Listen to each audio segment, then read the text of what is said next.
ഇത് നമ്മളൊരു air layer ചെയ്തെടുത്തൊരു Thailand normal അത്ര വലിയ ഗുണമുള്ള ചാമ്പയൊന്നുമല്ല, അതിൻ്റെ കൊമ്പ് എയർ ലെയർ ചെയ്തെടുത്തൊരു തൈയാണിത്.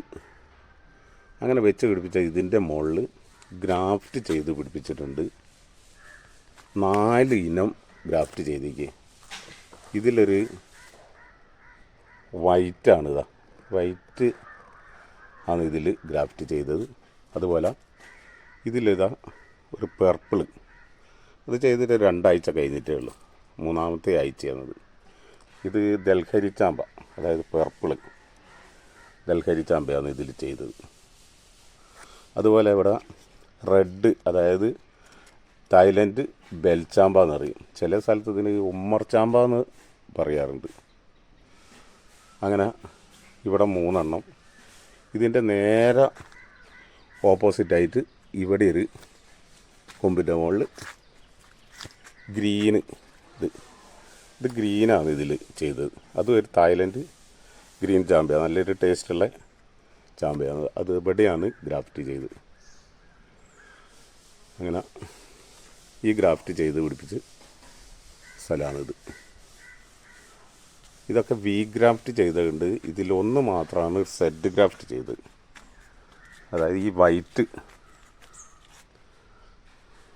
നമ്മൾ സെഡ് ഗ്രാഫ്റ്റാണ് ചെയ്തത്. അത് ഒരു നിറത്തിന് വേണ്ടിയിട്ട് മാത്രം ചെയ്തതാണ്. അതായത് വൈറ്റ് അത്ര ടേസ്റ്റുള്ള ചാമ്പയ്ക്കൊന്നുമല്ല, പക്ഷേങ്കിൽ ഒരു ചവർപ്പുണ്ട് എന്നല്ലാതെ നല്ല മധുരം കുറവാണ്. അങ്ങനത്തെ ഒരു ഇനം ചാമ്പയാണ്. അങ്ങനെ ഇതുപോലെ ഇപ്പോൾ റൂട്ട് സ്റ്റോർ അടക്കം 5 ഇനം ചാമ്പയ്ക്കുണ്ട്. ഇത് നമ്മളിങ്ങനെ ചെയ്ത് പിടിപ്പിക്കാൻ കാരണം, ഒരു വീട് ഒക്കെ ഉണ്ടാക്കി 10 സെൻറ്റ് സ്ഥലത്തിലൊരു വീടുണ്ടാക്കി കഴിഞ്ഞാൽ ഒരു 5 ചാമ്പയൊന്നും നടാനുള്ളൊരു ഏരിയ ഉണ്ടാകുകയില്ല, അതിനുള്ളൊരു സ്ഥലം ആ വീടിൻ്റെ പരിസരത്ത് ഉണ്ടാകുകയില്ല. അപ്പോൾ ഒന്നിൽ തന്നെ ഈ 5 ഇനം ചെയ്ത് പിടിപ്പിച്ചാൽ കാണാനും ഒരു സുഖമാണ്. അതായത് ഒരു മൾട്ടി കളറിൽ തന്നെ ഇതിൽ കായ ഉണ്ടായാൽ കാണാം. വൈറ്റ് ഉണ്ടാവും, ഗ്രീൻ ഉണ്ടാവും, അതുപോലെ തന്നെ റെഡ്, പർപ്പിൾ. ഇതിൻ്റെ റൂട്ട് സ്റ്റോക്ക് ഒരു റോസ് കളറാണ്, കൂടുതൽ റെഡ് കളറില്ലാത്തൊരു ഇനാണ്. അങ്ങനെ 5 തരം ചാമ്പക്ക ഉണ്ടായി കാണും ഇതിൽ. അങ്ങനെ ഇതുപോലെ ഒരു 10ഓളം തൈ ഞാനിതിൽ ചെയ്ത് വെച്ചിട്ടുണ്ട്. ആർക്കെങ്കിലും അങ്ങനെ ഒരു ആവശ്യം ഉണ്ടെങ്കിൽ കൊടുക്കാമെന്ന് വെച്ചിട്ട്. അതായത് 10 ഈ റൂട്ട് സ്റ്റോക്ക് ഇങ്ങനെ ലെയർ ചെയ്തെടുത്തപ്പോൾ ആ തൈയിൽ വെച്ച് പിടിപ്പിച്ചതാണ്. ഒക്കെ ഒരേ ഇനം റൂട്ട് സ്റ്റോക്കാണ് ചെയ്തത്. അതിൻ്റെ റിസൾട്ടാണ് ഈ കാണിക്കാൻ പോകുന്നത്.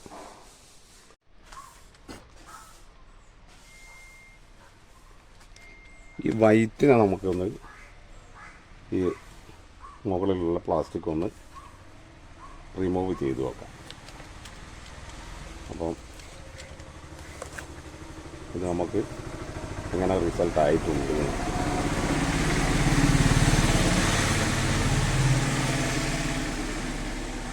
ശരിക്കും ശ്രദ്ധിച്ച് നോക്കിയാൽ ഇതാണ് സെഡ് ഗ്രാഫ്റ്റ്.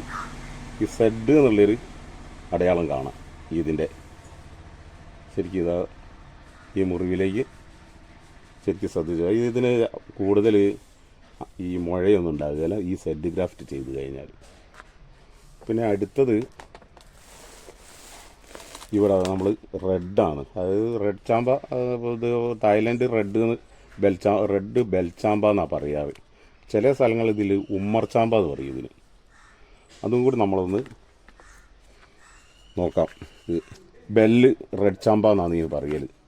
ചില സ്ഥലങ്ങളിൽ ഇത് ഉമ്മർ ചാമ്പ എന്ന് അറിയപ്പെടുന്നുണ്ട്. എന്തായാലും നമ്മൾ ഏറ്റവും നല്ല മധുരമുള്ള ഒരു 200 ഗ്രാമോളം തൂക്കം ഉണ്ടാവും. നല്ല മധുരമുള്ള ഏറ്റവും നല്ലൊരു ചാമ്പക്കയാണ് റെഡ് കളറിൽ. ഇത് വി ഗ്രാഫ്റ്റാണ് ചെയ്ത്. ഈ വി ഗ്രാഫ്റ്റ് ശരിക്കും ഇതിൻ്റെ അടയാളം ശരിക്കും ശ്രദ്ധിച്ച് നോക്കിയാൽ കാണാം. വീഡിയോയിൽ എത്ര തെളിഞ്ഞ് കാണുന്നത് പറയാൻ പറ്റില്ല. അപ്പോൾ ഇതിൻ്റെ പ്ലാസ്റ്റിക് നമ്മൾ നീക്കം ചെയ്ത് ഇനി ഇത് ഒരു 2 ആഴ്ചയായിട്ടേ ഉള്ളൂ. ദൽഹരി ചാമ്പ അതറിയും. അതൊരു പർപ്പിൾ കളറാണ്. പർപ്പിളാണ് ഇതിൻ്റെ കളർ ഉണ്ടാകുക. അത് നമുക്കൊന്ന് റിമൂവ് ചെയ്ത് നോക്കാം. അതിൻ്റെ പ്ലാസ്റ്റിക് കൂടി ഒന്ന് നീക്കം ചെയ്താൽ നമുക്കറിയാം. അപ്പോൾ അത് പുറമേത്തെ ഈ ഹ്യൂമിഡിറ്റിക്ക് അതായത് ബാഷ്പീകരണം ഇല്ലാതെ ഇരിക്കാൻ വേണ്ടിയിട്ട് കെട്ടിയൊരു പോളിത്തീൻ കവറാണിത്. അത് നീക്കം ചെയ്താൽ അറിയത് എങ്ങനെ സക്സസ് ആയിരിക്കുമെന്നല്ല. ഇത് ശരിക്കും നല്ല തളിരില വന്നിട്ടുണ്ട്. ഇതിപ്പം ഇവിടെ നീക്കം ചെയ്യാനായിട്ടില്ല, 2 ആഴ്ചയല്ലേ ആയിട്ടുള്ളൂ.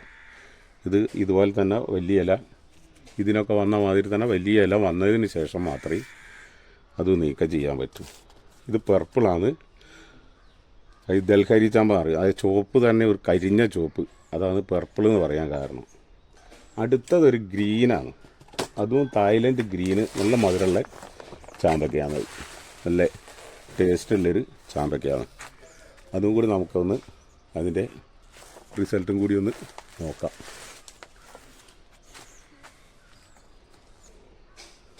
അതും കൂടി ഒന്ന് നമ്മൾ അതിൻ്റെ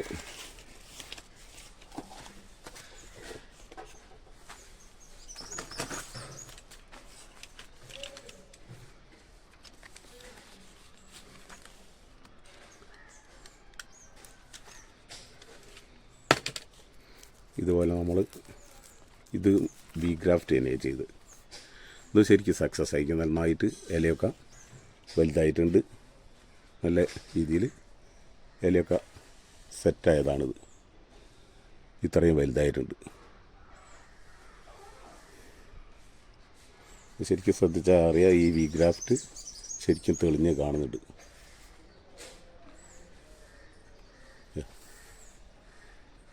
വീഡിയോയിൽ നിങ്ങൾക്ക് നന്നായിട്ട് ക്ലിയറായിട്ട് കാണുന്നുണ്ടോയെന്ന് അറിയില്ല. ഇതാണ് വി ഗ്രാഫ്റ്റ് ചെയ്തത്.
വീഡിയോ ഇഷ്ടമായാൽ ലൈക്ക് ചെയ്യാനും ഷെയർ ചെയ്യാനും സബ് ചെയ്യാനും മറക്കല്ലേ.